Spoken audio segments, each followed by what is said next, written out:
Tiba saatnya, hari terakhir, banyak orang kan berseru kepada Yesus. Mereka bernubuat dan mengusir setan, melakukan mujizat demi namanya. Bukannya orang yang berseru Tuhan, Tuhan, yang kan masuk ke dalam kerajaan surga. Bukannya orang yang berseru Tuhan, Tuhan, melainkan yang menurut kehendaknya. Bukannya orang yang berseru Tuhan, Tuhan, yang kan masuk ke dalam kerajaan surga. Bukannya orang yang berseru Tuhan, Tuhan, melainkan yang menurut kehendaknya.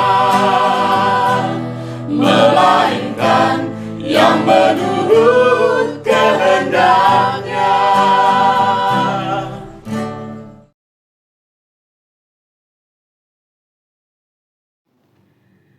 Penglihatan 18 Mei dan 1 Juni 2024. 1 pintu maut terbuka, 2 tembok pemisah dan buton, 3 banyak peristiwa maut, 4 Yohanes 5 tentang dirinya, 5 roh teritorial dan perjalanan Indonesia yang berliku, VOC dan Divide et Impera. 6 Vietnam, patahkan roh komunis. 7 jangan sampai terlambat. 8 robot untuk peperangan, manipulasi dan pemikat. 9 persembahan yang berkenan. 10 kripto, patung Mesir dan tornado. 11 5 jawatan di 2 jalan yang berbeda. Pintu maut terbuka 18 Mei dan 1 Juni 2024. Pada saat menyembah, salah satu tim melihat dalam penglihatan setengah pulau Jawa ke atas, Sulawesi bagian utara, lalu Pulau Seram dan Papua bagian tengah. Tim ini menyatakan seperti akan ada kejadian yang akan terjadi. Ada pintu maut yang akan terbuka, kematian yang sia-sia.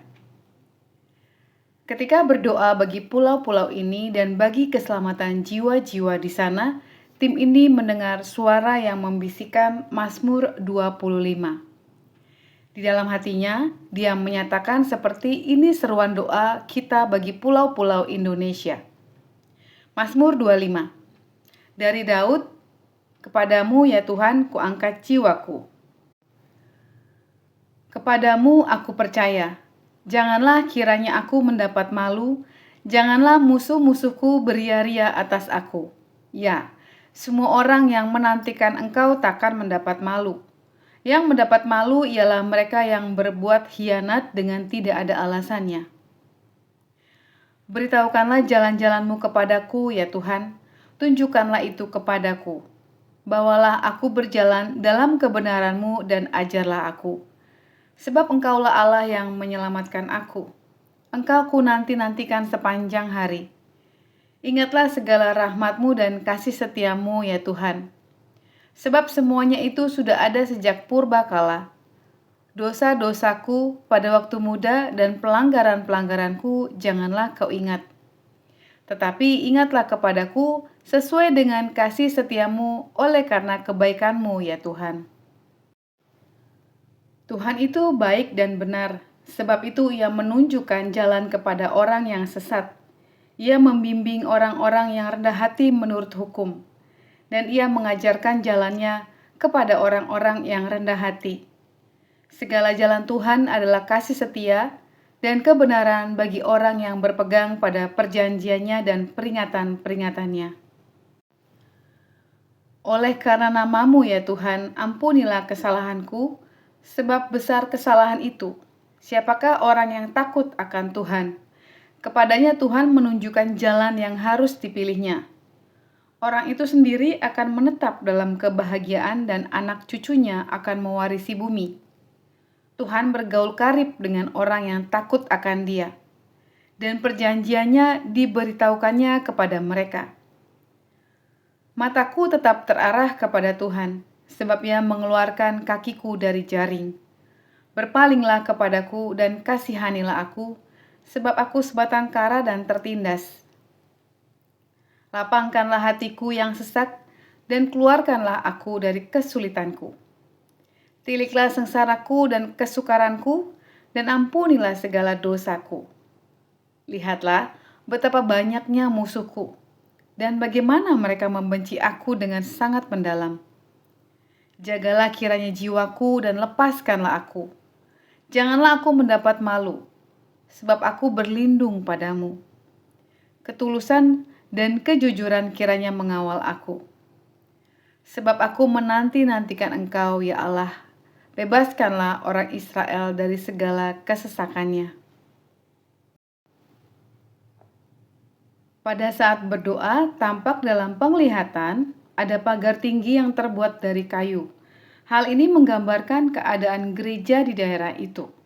Tuhan menggerakkan supaya mematahkan setiap tembok pemisah. Lalu tampak tulisan Kisah Para Rasul 4. Ketika Petrus dan Yohanes sedang berbicara kepada orang banyak, mereka tiba-tiba didatangi imam-imam dan kepala pengawal bait Allah serta orang-orang Saduki. Orang-orang itu sangat marah karena mereka mengajar orang banyak dan memberitakan bahwa dalam Yesus ada kebangkitan dari antara orang mati. Mereka ditangkap dan diserahkan ke dalam tahanan sampai keesokan harinya, karena hari telah malam. Tetapi di antara orang yang mendengar ajaran itu, banyak yang menjadi percaya, sehingga jumlah mereka menjadi kira-kira 5.000 orang laki-laki.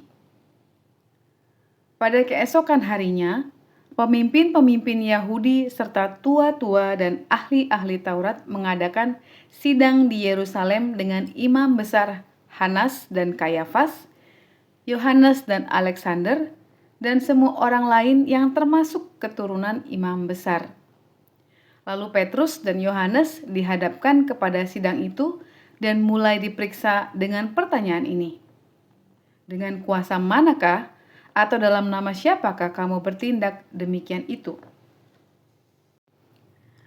Maka jawab Petrus penuh dengan Roh Kudus, "Hai pemimpin-pemimpin umat dan tua-tua, jika kami sekarang harus diperiksa karena suatu kebajikan kepada seorang sakit dan harus menerangkan dengan kuasa manakah orang itu disembuhkan, maka ketahuilah oleh kamu sekalian dan oleh seluruh umat Israel, bahwa dalam nama Yesus Kristus, orang Nazaret yang telah kamu salibkan, tetapi yang telah dibangkitkan Allah dari antara orang mati, bahwa oleh karena Yesus itulah orang ini berdiri dengan sehat sekarang di depan kamu. Yesus adalah batu yang dibuang oleh tukang-tukang bangunan, yaitu kamu sendiri. Sebab ia menjadi batu penjuru, dan keselamatan tidak ada dalam siapapun juga selain di dalam Dia. Sebab di bawah kolong langit ini tidak ada nama lain yang diberikan kepada manusia yang olehnya kita dapat diselamatkan. Dan seterusnya. Adapun kumpulan orang yang telah percaya itu, mereka sehati dan sejiwa, dan tidak seorang pun yang berkata bahwa sesuatu dari kepunyaannya adalah miliknya sendiri. Tetapi segala sesuatu adalah kepunyaan mereka bersama. Dan dengan kuasa yang besar, rasul-rasul memberi kesaksian tentang kebangkitan Yesus, dan mereka semua hidup dalam kasih karunia yang berlimpah-limpah. Sebab tidak ada seorang pun yang berkekurangan di antara mereka. Karena semua orang yang mempunyai tanah atau rumah menjual kepunyaannya itu. Dan hasil penjualan itu mereka bawa dan mereka letakkan di depan kaki rasul-rasul, lalu dibagi-bagikan kepada setiap orang sesuai dengan keperluannya. Demikian pula dengan Yusuf yang oleh rasul-rasul disebut Barnabas, artinya anak penghiburan, seorang Lewi dari Siprus. Ia menjual ladang miliknya, lalu membawa uangnya itu dan meletakkannya di depan kaki rasul-rasul. Kemudian salah satu tim mendengar suara yang menggema, suara yang jauh yang menyerukan buton, buton, buton, seperti suara yang meminta pertolongan. Lalu tim berdoa bagi hal ini. Kemudian tampak sebuah tulisan Yesaya 4. Pada waktu itu, tunas yang ditumbuhkan Tuhan akan menjadi kepermaian dan kemuliaan, dan hasil tanah menjadi kebanggaan dan kehormatan bagi orang-orang Israel yang terluput.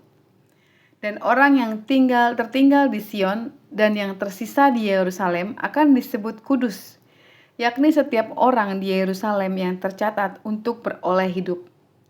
Sebab Tuhan telah membersihkan kekotoran putri Sion dan menghapuskan segala noda dari Yerusalem dari tengah-tengahnya dengan roh yang mengadili dan yang membakar.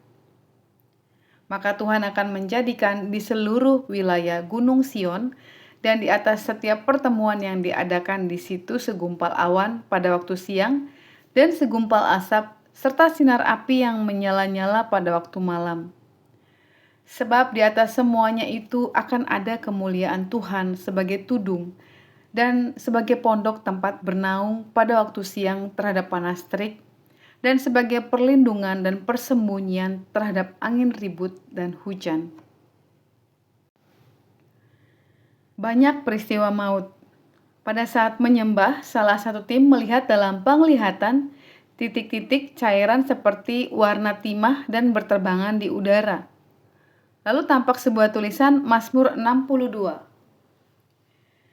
Kemudian tampak sebuah situasi di perbukitan, ada batu besar berwarna putih abu-abu dan Tuhan Yesus duduk di sana, lalu tim doa duduk di rerumputan. Tuhan Yesus memberikan pengajaran dan dia berkata, akan ada banyak orang yang berseru Tuhan, Tuhan, namun dia mengatakan kepada mereka, aku tidak mengenal engkau. Tuhan mengajarkan supaya hati kita semakin mendekat kepada Tuhan, sebab dalam Dialah kita tenang. Lalu dia memperlihatkan situasi ketika dirinya dicobai iblis dan dia mengatakan akan ada berbagai-bagai pencobaan yang akan datang. Setelah itu salah satu tim melihat penglihatan mengenai banyak kejadian. Yang pertama, dia melihat di udara ada tulisan yang berterbangan maut, maut, maut. Lalu tampak sebuah kejadian gunung yang meletus secara dahsyat. Bukan hanya di Indonesia, namun di berbagai-bagai bangsa. Lalu ada rumah-rumah di kaki gunung yang hanyut karena banjir yang besar. Kemudian ada lautan yang mengamuk, ombaknya semakin tinggi dan pulau-pulau seperti tenggelam. Kemudian tampak gedung-gedung tinggi yang hancur, ada yang karena senjata atau bom, ada yang hancur karena goncangan atau sebuah gempa. Setelah itu tampak gunung-gunung es, bagian bawahnya sudah tergerus dan bagian atas tampak seperti kaca yang retak-retak. Kemudian ada sebuah pesawat yang bagian ekornya terbakar dan berasap dengan warna bagian samping pesawat tersebut merah. Di bagian atas kejadian dalam penglihatan ini itu ada tulisan maut, maut, maut. Lalu tim berdoa bagi jiwa-jiwa supaya tidak direbut oleh maut. Ketika berdoa bagi hal-hal ini, Tuhan memberikan firman, Matius 13. Maka Yesus pun meninggalkan orang itu lalu pulang. Murid-muridnya datang dan berkata kepadanya, jelaskanlah kepada kami perumpamaan tentang lalang di ladang itu. Ia menjawab katanya, orang yang menaburkan benih baik ialah anak manusia, ladang ialah dunia. Benih yang baik itu anak-anak kerajaan dan lalang anak-anak si jahat. Musuh yang menaburkan benih lalang ialah iblis. Waktu menuai ialah akhir zaman, dan para penuai itu malaikat. Maka seperti lalang itu dikumpulkan dan dibakar dalam api, demikian juga pada akhir zaman. Anak manusia akan menyuruh malaikat-malaikatnya, dan mereka akan mengumpulkan segala sesuatu yang menyesatkan dan semua orang yang melakukan kejahatan dari dalam kerajaannya. Semuanya akan dicampakkan ke dalam dapur api. Di sanalah akan terdapat ratapan dan kertakan gigi. Pada waktu itulah orang-orang benar akan bercahaya seperti matahari dalam kerajaan Bapa mereka. Siapa bertelinga hendaklah ia mendengar, dan seterusnya. Demikian pula hal kerajaan sorga itu seumpama puket yang dilabuhkan di laut, lalu mengumpulkan berbagai-bagai jenis ikan. Setelah penuh, pukat itu pun diseret orang ke pantai. Lalu duduklah mereka dan mengumpulkan ikan yang baik ke dalam pasu, dan ikan yang tidak baik mereka buang. Demikian juga pada akhir zaman, malaikat-malaikat akan datang memisahkan orang jahat dari orang benar, lalu mencampakkan orang jahat ke dalam dapur api. Di sanalah akan terdapat ratapan dan kertakan gigi. Mengertikah kamu semuanya itu? Mereka menjawab, ya, kami mengerti. Maka berkatalah Yesus kepada mereka, karena itu setiap ahli Taurat yang menerima pelajaran dari hal kerajaan sorga itu seumpama tuan rumah yang mengeluarkan harta yang baru dan yang lama dari perbendaharaannya. Yohanes 5 tentang dirinya. Pada saat memasuki perjamuan kudus, tim ini mendengar suara Yohanes 5 tentang dirinya. Maka Yesus menjawab mereka, katanya, "Aku berkata kepadamu, sesungguhnya aku tidak dapat mengerjakan sesuatu dari dirinya sendiri, jikalau tidak ia melihat Bapa yang mengerjakannya. Sebab apa yang dikerjakan Bapa, itu juga yang dikerjakan Anak. Sebab Bapa mengasihi Anak, dan ia menunjukkan kepadanya segala sesuatu yang dikerjakannya sendiri. Bahkan ia akan menunjukkan kepadanya pekerjaan-pekerjaan yang lebih besar lagi daripada pekerjaan-pekerjaan itu, sehingga kamu menjadi heran. Sebab sama seperti Bapa membangkitkan orang-orang mati dan menghidupkannya, demikian juga Anak menghidupkan barang siapa yang dikehendakinya. Bapa tidak menghakimi siapapun, melainkan telah menyerahkan penghakiman itu seluruhnya kepada Anak, supaya semua orang menghormati Anak sama seperti mereka menghormati Bapa. Barang siapa tidak menghormati Anak, ia juga tidak menghormati Bapa yang mengutus Dia. Aku berkata kepadamu, sesungguhnya barang siapa mendengar perkataanku dan percaya kepada Dia yang mengutus aku, ia mempunyai hidup yang kekal dan tidak turut dihukum, sebab ia sudah pindah dari dalam maut ke dalam hidup. Aku berkata kepadamu, sesungguhnya saatnya akan tiba, dan sudah tiba, bahwa orang-orang mati akan mendengar suara Anak Allah, dan mereka yang mendengarnya akan hidup. Sebab sama seperti Bapa mempunyai hidup dalam dirinya sendiri, demikian juga diberikannya Anak mempunyai hidup dalam dirinya sendiri. Kalau aku bersaksi tentang diriku sendiri, maka kesaksian itu tidak benar. Ada yang lain yang bersaksi tentang aku, dan aku tahu bahwa kesaksian yang diberikannya tentang aku adalah benar. Kamu telah mengirim utusan kepada Yohanes, dan ia telah bersaksi tentang kebenaran. Tetapi aku tidak memerlukan kesaksian dari manusia, namun aku mengatakan hal ini supaya kamu diselamatkan. Ia adalah pelita yang menyala dan yang bercahaya, dan kamu hanya mau menikmati seketika saja cahayanya itu. Tetapi aku mempunyai suatu kesaksian yang lebih penting daripada kesaksian Yohanes, yaitu segala pekerjaan yang diserahkan Bapa kepadaku supaya aku melaksanakannya. Pekerjaan itu juga yang kukerjakan sekarang, dan itulah yang memberi kesaksian tentang aku, bahwa Bapa yang mengutus aku. Bapa yang mengutus aku, dialah yang bersaksi tentang aku. Kamu tidak pernah mendengar suaranya, rupanya pun tidak pernah kamu lihat, dan firman-Nya tidak menetap di dalam dirimu, sebab kamu tidak percaya kepada Dia yang diutusnya. Kamu menyelidiki kitab-kitab suci, sebab kamu menyangka bahwa olehnya kamu mempunyai hidup yang kekal. Tetapi walaupun kitab-kitab suci itu memberi kesaksian tentang aku, namun kamu tidak mau datang kepadaku untuk memperoleh hidup itu. Aku tidak memerlukan hormat dari manusia, tetapi tentang kamu, memang aku tahu bahwa di dalam hatimu kamu tidak mempunyai kasih akan Allah. Aku datang dalam nama Bapakku dan kamu tidak menerima aku. Jikalau orang lain datang atas namanya sendiri, kamu akan menerima dia. Bagaimana kamu dapat percaya, kamu yang menerima hormat seorang dari yang lain, dan yang tidak mencari hormat yang datang dari Allah yang Esa? Jangan kamu menyangka bahwa aku akan mendakwa kamu di hadapan Bapa. Yang mendakwa kamu adalah Musa, yaitu Musa yang kepadanya kamu menaruh pengharapanmu. Sebab jikalau kamu percaya kepada Musa, tentu kamu akan percaya juga kepadaku. Sebab ia telah menulis tentang aku. Tetapi jika kamu tidak percaya akan apa yang ditulisnya, bagaimanakah kamu akan percaya akan apa yang kukatakan? Roh teritorial dan perjalanan Indonesia yang berliku.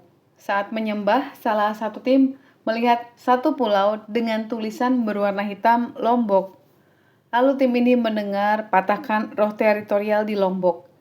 Lalu tampak dalam penglihatan seekor ular dari lautan. Kemudian tampak roh binatang yang menyerupai penyu, tangan dan kakinya memeluk keseluruhan pulau Lombok. Kemudian tampak sebuah pegunungan dengan jalan panjang yang berkelok-kelok. Ada tanda panah penunjuk jalan dengan tulisan Indonesia. Di bawahnya VOC dan di bawahnya lagi Divide et Impera. Jalan itu seperti menggambarkan perjalanan Indonesia yang berliku-liku. Kemudian Tuhan memberikan ratapan 5 agar kita berseru kepada Tuhan bagi Indonesia. Lalu tampak dalam penglihatan gambaran keseluruhan pulau-pulau di Indonesia. Dan di sekeliling kepulauan Indonesia ada tembok. Namun di bagian tembok di dekat Papua ada orang yang secara sembunyi-sembunyi yang memercikan satu cairan keungu-unguan. Lalu tembok itu menjadi rapuh. Vietnam, patahkan roh komunis. Lalu tampak satu kepulan asap di atas satu bangsa yang bertuliskan Vietnam. Kemudian ada suara yang mengatakan patahkan roh komunis. Lalu tampak tulisan firman 1 Tawarik 16 ayat 34 sampai 36. Bersyukurlah kepada Tuhan sebab Ia baik, bahwasanya untuk selama-lamanya kasih setianya. Dan katakanlah, selamatkanlah kami ya Tuhan, Allah penyelamat kami, dan kumpulkanlah dan lepaskanlah kami dari antara bangsa-bangsa, supaya kami bersyukur kepada namamu yang kudus dan bermegah dalam puji-pujian kepadamu. Setelah itu tampak satu manusia dengan pakaian putih, dia botak, namun ada 3 cula di bagian kepalanya. Lalu tim berdoa supaya jiwa-jiwa di Vietnam diselamatkan. Jangan sampai terlambat. Kemudian tampak dalam penglihatan kota yang kudus turun di hadapan tim doa. Lalu tim ini menyatakan tarik banyak orang masuk ke dalam pintu ini. Saudara yang bertalian darah dan semua orang yang kita kasihi, jiwa-jiwa dan gereja Tuhan. Lalu tim ini melihat ada 12 pintu dan banyak orang yang mengantri. Di setiap pintu itu ada seorang malaikat dan di sampingnya ada seorang yang ditugaskan untuk menarik jiwa-jiwa di depan pintu gerbang.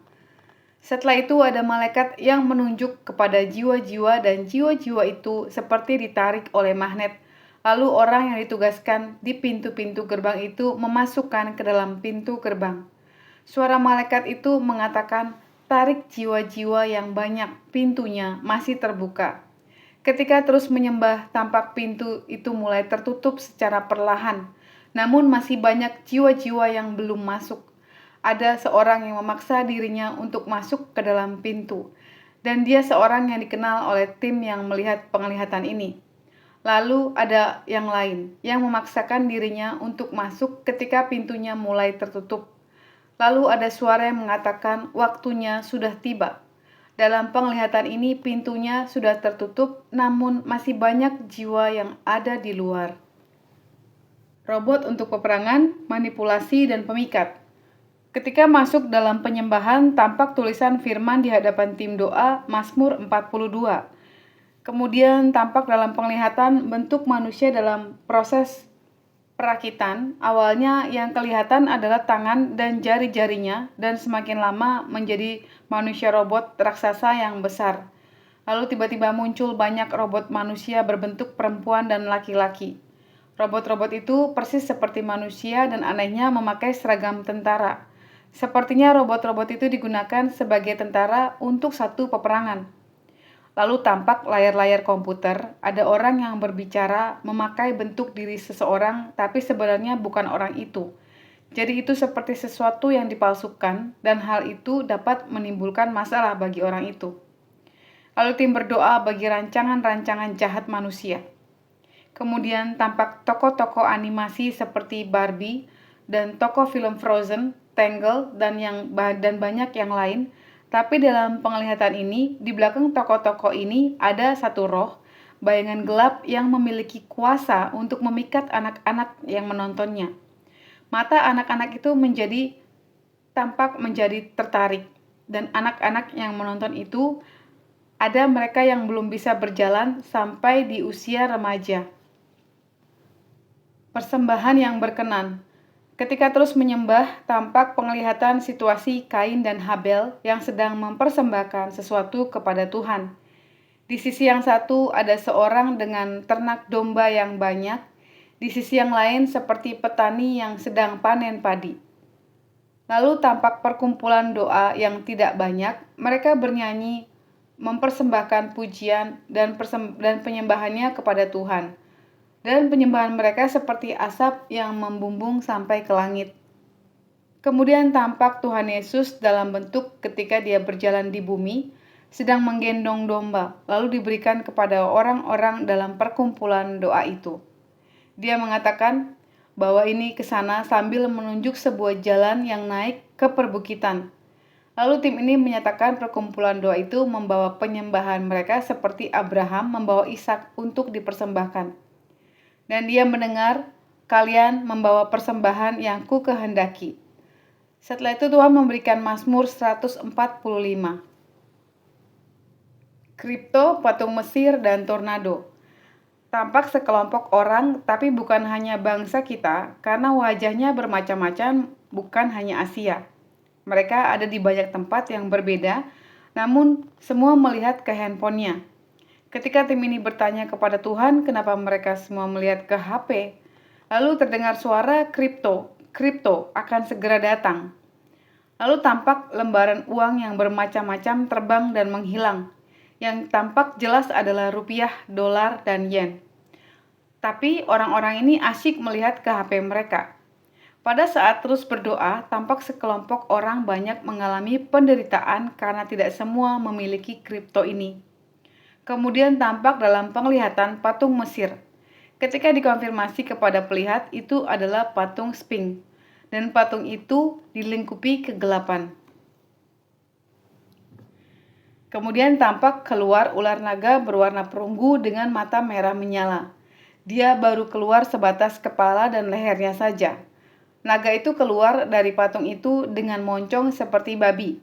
Lalu tim memerangi di dalam doa. Setelah itu, tampak ada orang-orang yang berlari-lari dari berbagai bangsa dan bahasa, dan mereka mengucapkan dalam bahasa mereka sendiri, tornado, tornado. Ada yang mengucapkan angin puting beliung, angin puting beliung. Lalu tampak angin yang berputar-putar. Kemudian muncul firman Mazmur 69. 5 jawatan di 2 jalan yang berbeda. Pada saat terus berdoa, salah satu tim digerakkan untuk berdoa bagi 5 jawatan di dalam gereja supaya dibangkitkan Tuhan. Ketika doa ini dinaikkan, dalam hatinya terdengar suara, ada upah bagi mereka. Lalu tampak dalam penglihatan ada hamba-hamba Tuhan, gembala, tetapi ada 2 orang.